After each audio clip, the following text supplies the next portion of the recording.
Beryl Fontaine had learned to be invisible. Not because she was small.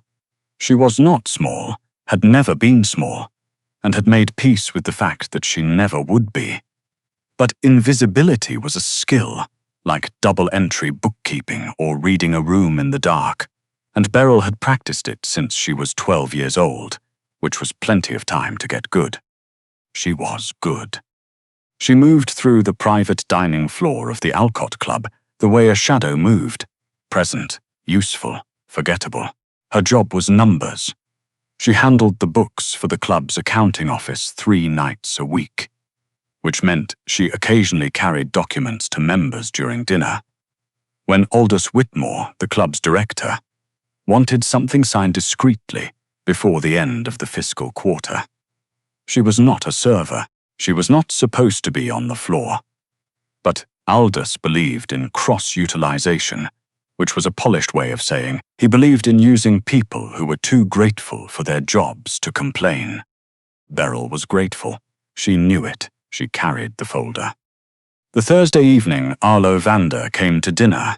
The Alcott's private dining room held 6 tables, all occupied by men in suits that cost more than Beryl's monthly rent. She recognized some of them by name more than by face, which was the nature of bookkeeping. You knew what people were worth before you knew what they looked like. She knew what Vander was worth. Everyone in the city did. Vander Holdings appeared on 3 downtown towers, 2 hospital wings, and a legal defense fund that had quietly kept the names of certain powerful men out of certain public records. Arlo Vander gave interviews once a year, if that, and said very little when he did. His influence was not measured in press appearances. It was measured in the way conversation stopped when someone mentioned his name at the wrong table. Beryl had not expected to be near his table. She was crossing toward the east corridor, folder under her arm, eyes on the floor in the way she had learned, made her easier to ignore when the candlelight caught it. A ring, silver, worn smooth at the edges, sitting on the middle finger of Arlo Vander's right hand as he reached for his water glass. A simple band with a flat face. Not expensive looking, out of place on a man whose watch cost more than most people's cars. Beryl's feet stopped. She did not mean for them to stop. The body, it turned out, had its own memory. The ring had a small raised crest on its face, a mountain silhouette above a horizontal bar, the unofficial insignia of Summit County Search and Rescue Unit 7. Beryl knew it, because she had grown up watching her brother polish the exact same ring every Sunday morning before his shift. She knew the flat seam where the crest met the band. She knew how the silver had a tendency to go grey at the edges if you didn't keep after it. Gus had always kept after it. Her voice came out before her brain approved it. Sir. The word was barely above a whisper. Then, because silence felt worse than whatever came next, my brother had a ring exactly like that one. The table went quiet, not gradually, immediately. The 2 men flanking Vander, large men wearing earpieces beneath their collars, straightened without standing. The one closest to Beryl had his hand around her wrist before she finished the sentence. How do you know that ring? It was not a question. His grip wasn't painful, it was just absolute. Beryl did not breathe. Neither did anyone else in the immediate vicinity. Arlo Vander raised one finger. The hand released her. Vander looked at her then, actually looked, the way people rarely did in rooms like this. His face gave nothing. He had the kind of stillness that didn't come from calm. It came from years of learning how to keep things out. Everyone out. Nobody argued. Chairs scraped. Men disappeared into the corridor with the practiced discretion of people who had done this before. Within 30 seconds, Beryl was standing alone at a table set for 6, holding a folder that suddenly felt very irrelevant. Vander gestured toward the chair across from him. I'm on the clock, Beryl said. Her voice was steadier than she deserved credit for. Then stand. He looked at the ring, then at her. Your brother's name. Gus. August Fontaine. She watched his face. He was a paramedic, part of the county search and rescue unit for almost 8 years. The muscles in Vander's jaw shifted, barely, just once. Was, he said, not a question. He died on a call. 16 years ago, a warehouse collapse on the south end of Millhaven. She paused. Why are you reacting like that? Vander looked away from her for the first time. Beryl took one careful step closer. In another context, that would have been reckless. In this one, she found she didn't particularly care. That ring belongs to a unit of 12 people. They had 2 made each, one for service, one for... She stopped. There was a second one. He was still looking at the wall. Did you know my brother? She asked. Vander's thumb moved across the face of the ring, and something about that gesture, its familiarity, its privateness, unlocked a door in Beryl's chest she had not known was still latched. Did there used to be an inscription on the back of that ring? He asked. Beryl had not mentioned an inscription. She looked at the band on his finger. How do you know there was one? He didn't answer. He reached across and turned the ring so its inner face caught the light. And there, worn almost to nothing after 16 years, were the words she had memorized before she was old enough to understand them. Someone needed you. Now go need someone. Her throat closed. Where did you get that? She whispered. Arlo Vander looked at her with an expression she could not name. It was something underneath grief, something that had lived so long it had almost become ordinary. From the man who pulled me out of a collapsed building, he said, the night he went back inside and didn't come home. 16 years earlier, Arlo Vander had not been the man they wrote about in business pages. He had been 23, stupid in the specific way that young men with something to prove are stupid. And he had been in the wrong warehouse at the wrong hour doing the kind of business that does not survive documentation. The collapse had started in the eastern support wall, and by the time anyone understood what was happening, the eastern side of the building was gone. Vander had been in the basement. He had stayed alive for 2 hours by pressing against the far wall, where the debris had formed a pocket. He had not stayed calm. He had not been brave. He had been 23 and terrified and certain, at several points, that no one was coming. Gus Fontaine had come. He was not the first rescuer through. The first team had pulled 3 people from the upper floor before losing access. Gus had come in with the second wave, moving through the dust with a flashlight and a calm that Vander had mistaken, at first for indifference. He hadn't been indifferent. He'd been focused. Hey, Gus crouched beside him. I've got you. I can't. Vander's leg was pinned under a section of shelving that was not as heavy as it looked, but had convinced him it was immovable. I can't get my leg out. I see it. Gus didn't rush. He assessed. He repositioned. He spoke in the level tone of someone who had done this enough times to know that panic was contagious, and calm was too. You're going to push when I tell you. Not before. It took 11 minutes. Vander knew because he had counted. Gus had moved debris, repositioned twice, and talked to him the entire time. Not false reassurances, not platitudes. Questions. What's your name? Where are you from? You have family waiting. You have a reason to push. When they reached the surface, Vander sat on the ground and shook for 10 minutes. Gus handed him a water bottle and stayed. Then Gus reached beneath his jacket and untied the cord around his neck. 2 silver rings hung from it. He worked one free. What is that? Vander asked. Unit ring. Gus turned it over in his palm. The crest caught the emergency lights. We make them in pairs. The second one's supposed to stay with family. He pressed it into Vander's hand. But I think you need the reminder more than my sister does right now. Vander stared at it. Reminder of what? Gus closed Vander's fingers around the ring. Someone needed you. Now go need someone. He stood. Somewhere behind them, a radio crackled. A team leader's voice broke through. 2 more confirmed voices in the lower section. Gus's head turned. He squeezed Vander's shoulder once, briefly, the way you grip something you're about to let go of. Then he ran back toward the building. Vander never saw him again. Beryl sat down. She wasn't sure when she had decided to. Her legs had simply made the choice for her. The chair was cold. The candle between them had burned low. "He gave you the pear ring," she said. "Yes. He told me he lost it on a call." She said it quietly, not as accusation. "After he died, my mother asked about it. The unit told her he'd reported it missing a week before the collapse." She looked up. "He didn't lose it?" "No." Beryl turned her face away for a moment. She was not going to cry in front of Arlo Vander. She had made that decision 2 seconds ago and intended to honor it. He would have done that. Told her it was lost so she wouldn't ask questions.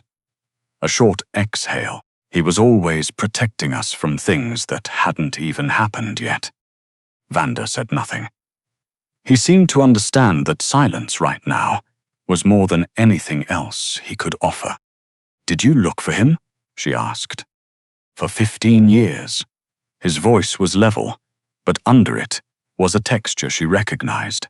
The flatness of someone who had practiced saying a hard thing until it stopped feeling like anything. I only had a first name. The hospital records from that night were incomplete. By the time I had resources to search properly, the trail was cold." He paused. "I found unit records. I found names. None of them matched what I remembered. It was like he existed only in that moment, and then nowhere else," Beryl said. Vander looked at her. Yes. He was good at that, being present somewhere completely, and then being gone. She touched the edge of the table. "Why did you keep looking?" The question was simple. His answer took a moment. "Because I built an entire life that he never got to have." He said it without self-pity, which somehow made it worse. "Everything I have, every building, every decision, every name I've been called since that night, started from the fact that someone went back into a dangerous place and I did not." Beryl looked at him steadily. "Don't."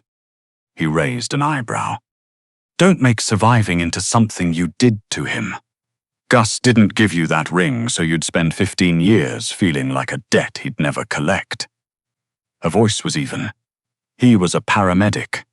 He understood that people live and people don't, and neither outcome is the survivor's fault. Something shifted in Vander's expression. Not softness exactly. More like the moment when a muscle you didn't know was clenched finally releases. "Who are you exactly?" he asked. "Beryl Fontaine. I do the books for this club 3 nights a week." She glanced at the folder, still sitting near her elbow. "And apparently I also deliver documents during dinner." "You're not a server." "No." Something that was not quite amusement touched his face. "Then you can sit here without feeling guilty about it." She studied him. The controlled stillness, the quality of attention he gave things, the way the men outside the door had stopped breathing when he raised one finger. He was exactly what his reputation said he was, which meant she should have been frightened. She was not particularly. "Help me find out what happened that night," he said at last. "Formally. Documented. So that what your brother did exists somewhere other than my memory." Beryl was quiet for a long moment. "All right," she said. She did not expect the fallout the next afternoon. Aldous Whitmore called her into his office at 4 o'clock.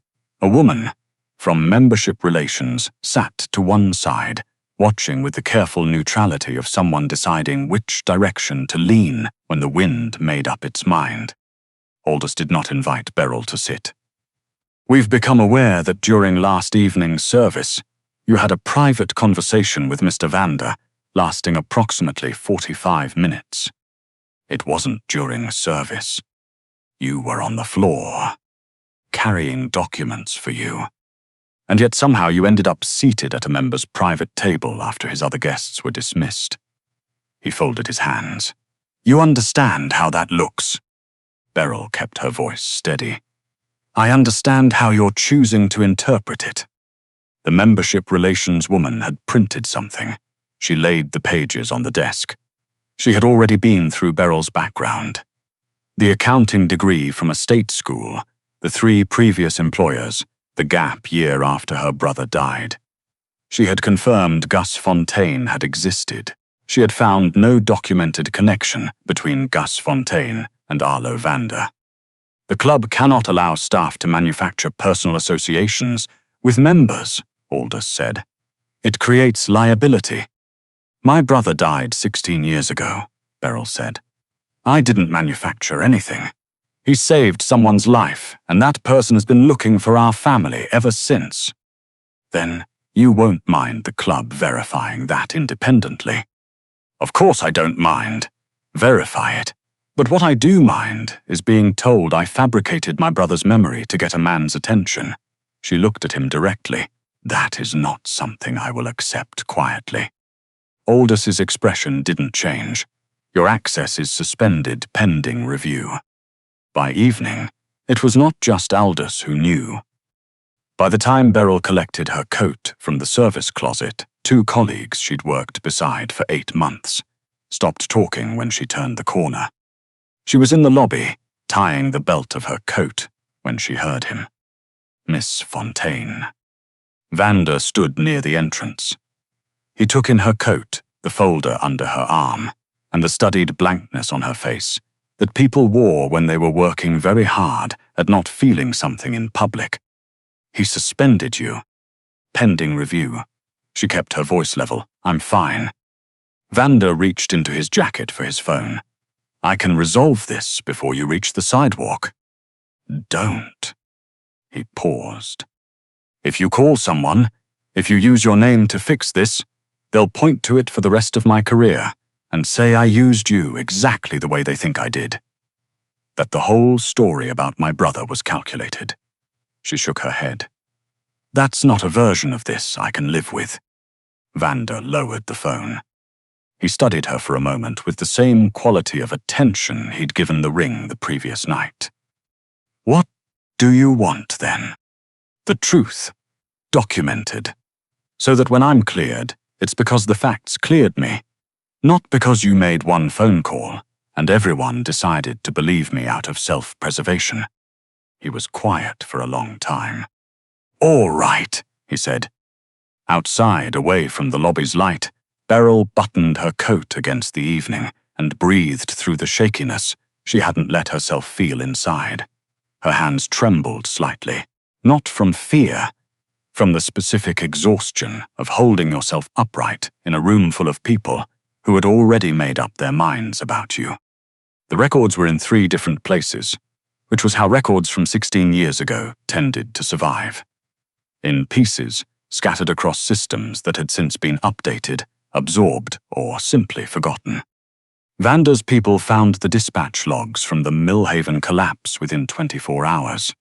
The handwritten crew manifest from the second rescue rotation listed August R. Fontaine, Millhaven County EMS, Unit 7. Beryl held the photocopy for a long time without speaking. It took 2 more days to find the photograph. It had been taken by a local journalist covering the collapse aftermath, not published in the original story, filed away in an archive database that required specific access credentials. The researcher sent it without comment. Beryl opened it at her kitchen table. Gus was in the background of the shot. He stood near an ambulance with his helmet in the crook of his arm, talking to another paramedic. He looked tired in the specific way of someone who had been working past the point where the body stops complaining and just goes quiet. Around his neck, on its cord, the 2 rings were visible. She pressed her hand over her mouth for a moment. Then she called Vander. "The photograph proves the rings existed," she said when he picked up. "Both of them. But it doesn't prove he gave you one. Anyone could say you found it, bought it, anything." "I know." He had already thought of this. There was a county chaplain on scene that night. His name appears 4 times in the survivor assistance records. He sat with me until morning. He saw the ring in my hand. Finding Father Clement Oakes took 1 more day. He had retired to a parish outside the city, and he agreed to meet them at a diner off the interstate because, he said, he preferred to have conversations like this somewhere he could order pie. He was older than Beryl had imagined. He had white hair and the patient quality of someone who had sat with many people through many difficult hours and had stopped being surprised by what he found there. When Vanda set the ring on the table between them, Father Oakes's spoon stopped above his coffee cup. "May I?" He picked it up and turned it over. He read the inscription without needing more light. His eyes came up to Beryl's face. "You're his sister." She could not speak for a moment. "Yes." He had an easy smile. The old man said it like he was taking something carefully out of storage. Most of the rescuers that night were running on adrenaline, which makes people either sharp or brittle. He was neither. He was just steady. He looked at Vanda. "I sat with you until sunrise. You told me a paramedic named August gave you this ring before going back inside. I wrote it in my personal log because it was the kind of detail that doesn't fit into official documentation." A pause. "I still have the log." Beryl closed her eyes. The truth, as it turned out, had always been there. It had just needed the right people asking the right questions. Aldous Whitmore called the board review on a Monday evening, in the same private dining room where Beryl had first spoken to Vanda 6 days earlier. Beryl stood when she entered. She had decided she would not sit until she was invited to, and she was comfortable standing as long as necessary. Vanda stood beside her, not behind her. He placed copies of the dispatch log, the photograph, and a notarized statement from Father Clement Oakes on the table without introduction. Then he spoke. Mr. Whitmore informed Miss Fontaine that she had manufactured a personal association with me to gain access. I'm here to establish what actually occurred. His voice was the same temperature it always was, measured, precise, and extremely difficult to argue with. The dispatch log confirms August Fontaine was present at the Millhaven collapse 16 years ago. The photograph confirms he wore 2 matching rings that evening. Father Oakes, who was on scene as chaplain, confirms he witnessed one of those rings in my possession within hours of my rescue. He set his own ring beside the photograph. The second ring has been on my hand since that night. Aldous' face had done several things since Vanda began speaking and settled. Finally, into the expression of a man trying to reassemble his composure from materials that were no longer quite fitting together right. The club acted on a reasonable concern. The club acted before verifying a single fact, Vanda said. Miss Fontaine did not approach me for access or influence. When I offered to intervene after her suspension, she refused. He looked at Aldous with something that was not quite coldness, because coldness implied feeling. It was simply absence. She asked for the truth. You have it now. The board voted. The suspension was formally rescinded, the personnel record corrected, and Aldous Whitmore was directed to issue a written apology and a public correction to every staff member who had been told of the original decision. When Aldous finally faced Beryl, his apology was exactly as uncomfortable as she had expected. She let him finish. I accept the correction, she said. The apology will mean something when the people who heard the accusation hear the truth. 2 weeks after she returned to work, Vanda asked to meet her somewhere that had nothing to do with the club or its dining room or its board. He chose a coffee shop on the northwest side of the city, unremarkable, mismatched chairs, chalkboard menu. He placed a folder on the table. On its cover, he had written 4 words, the August Fontaine Fund. She read them and said nothing. I want to create something permanent, he said. Scholarships, educational support, living expenses. For children of paramedics and emergency workers killed in the field. Not ceremonial, real. Beryl opened the folder. She read the first 2 pages. Then she set it back down. No. Vanda blinked. You named it after Gus without asking whether Gus would have wanted that. She met his eyes. He had a problem with attention. He would have been deeply uncomfortable with a fund bearing his name. Then what would you call it? She thought for a moment. The Second Dispatch Foundation. He waited. When a call escalates, dispatch sends more units, she said. The first responder doesn't carry it alone. The point isn't to celebrate one person. It's to make sure nobody faces anything alone. She tapped the folder. That's what Gus believed. Vanda looked at the title he'd written, then crossed it out. The Second Dispatch Foundation. Better, he said. She smiled, yes. Their partnership developed the way most true things do. Sideways, gradually, in the accumulation of moments that only made sense in retrospect. Beryl found errors in his initial budget projections. Vanda discovered she had already built a better version of his intake process before he'd finished explaining what he wanted it to do. When his advisors proposed a gala launch with a celebrity auctioneer, Beryl replaced half the proposed budget with additional scholarship funding and a table of family representatives. When he drafted promotional language describing first responder deaths as heroic sacrifice, she deleted the entire paragraph and replaced it with one sentence. We support families because loss doesn't end when the call does. Vanda read the revision. Then he used it. He started listening differently after that. Not in the way powerful people listened, which was waiting for the pause where they could speak again, but actually listening, tracking what she said against what she hadn't said yet.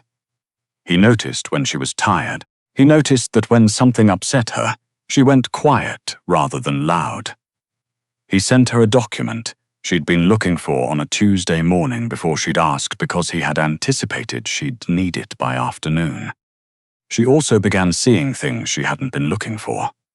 He reviewed scholarship applications personally and reread the ones that moved him. He remembered children's names across multiple meetings. She found out by accident, through Father Oakes, that Vanda had quietly insured the families of 3 other paramedics who died at the Millhaven collapse, had received financial support through a separate channel that bore no connection to his name publicly. She said nothing to him about it. But she moved the next file closer across the table, and he picked it up, and neither of them commented on what had just happened. It was a Sunday evening, late, the foundation office empty, except for the 2 of them, when Beryl stopped and looked at him. I need to ask you something. Vanda looked up from the folder in front of him. Ask. Would we be here if Gus hadn't died? He answered immediately, no. The honesty of it hit her sideways. She looked away. Because I never would have met you, he said. She looked back. That's not what I meant. I know. He set the folder down. You're asking whether I see the last piece of a 15-year search standing in front of me. The accuracy of it made her breath catch. Yes. He was quiet long enough that she thought he was going to give her a careful, diplomatic answer. Instead, in the beginning, finding you felt like finding an answer to something I had carried so long I'd forgotten it was a question. He paused. That's not what this is anymore. How do you know? Because your brother's face stopped being the thing I thought about when I looked at you approximately 3 weeks ago. He said it plainly. Now I think about the fact that you order dark roast on purpose and make a face every time it's too bitter, which is every time, and that you argue with me most consistently on the things you actually care most about. A pause. And that whatever room you leave feels quieter than it did before you arrived. Beryl was quiet. I spent 15 years believing I owed Gus something that could never be paid, he continued. You were the first person to tell me that survival wasn't a debt. That being alive didn't make me guilty. Gus would have said the same thing. I know, But I didn't need to hear it from Gus. He looked at her steadily. I needed to hear it from you. She swallowed. I'm not the last chapter of a 15-year search, she said. Not a question, a line she was drawing. No. His voice was quiet. You are the reason the search stopped feeling like a search at all. The office around them was still. Beryl looked at him. At the controlled stillness, the silver ring, and the expression underneath his composure that he had, at some point between the first night and this one, stopped bothering to hide from her. That's inconvenient, she said. I know. Because I would like to know if this is something, and if it is something, I would like to know that it's mine and not Gus's. Vanda crossed the space between them, not rushing, leaving her room to step back if she needed to. She did not step back. It's yours, he said. It has been for a long time. I just didn't know how to say it without it sounding like gratitude. Is it? It is not gratitude. Without hesitation, not for you. Gratitude is what I feel every time I look at that ring. What I feel when you walk into a room is something I have considerably less experience with. She almost laughed. You're the most controlled person I've ever met, and you're bad at this. Yes. Arlo. He looked at her. It's something, she said. The first time he took her hand, he held it like it was the second ring. Something given freely, something that mattered precisely because it had been chosen. 1 year later, the Second Dispatch Foundation held its inaugural ceremony in a rented hall on the east side of the city. 43 families attended. 19 scholarship recipients received letters guaranteeing their educational support for the next 4 years. Beryl stood at the front of the room beside Vanda. She was no longer carrying someone else's folder. She had helped build the structure that sent those letters, shaped the criteria, chosen the language that went on every envelope. When the last scholarship was announced, Vanda walked to the memorial wall alone. It held photographs, Gus among them, and beside him 24 others, paramedics, firefighters, dispatchers, EMTs, organized not by date or rank, but simply by name. Vanda reached up and removed the ring. Beryl's breath stopped. He placed it on the small shelf below Gus's photograph, beside the matching ring she had brought from her mother's jewelry box. The one the unit had returned to their family after Gus died, the one Beryl had carried in her coat pocket since the morning.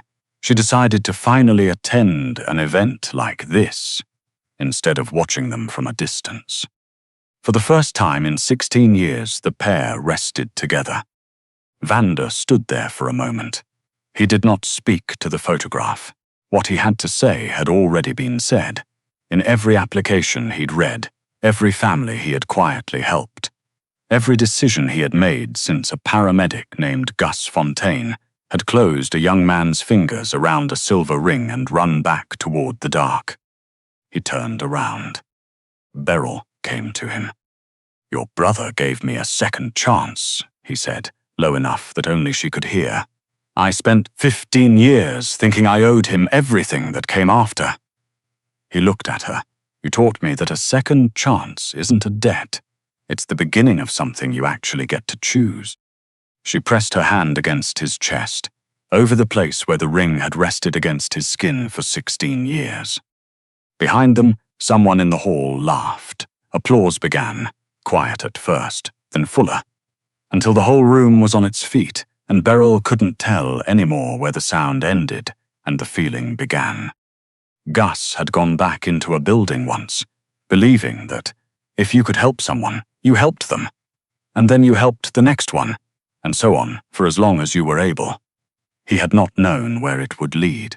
He could not have known that the ring would spend 16 years on a stranger's hand, or that the stranger would spend those years becoming someone worth the gift, or that a woman who had grown up learning to be invisible would one day stand in a room full of people and be, unmistakably, seen.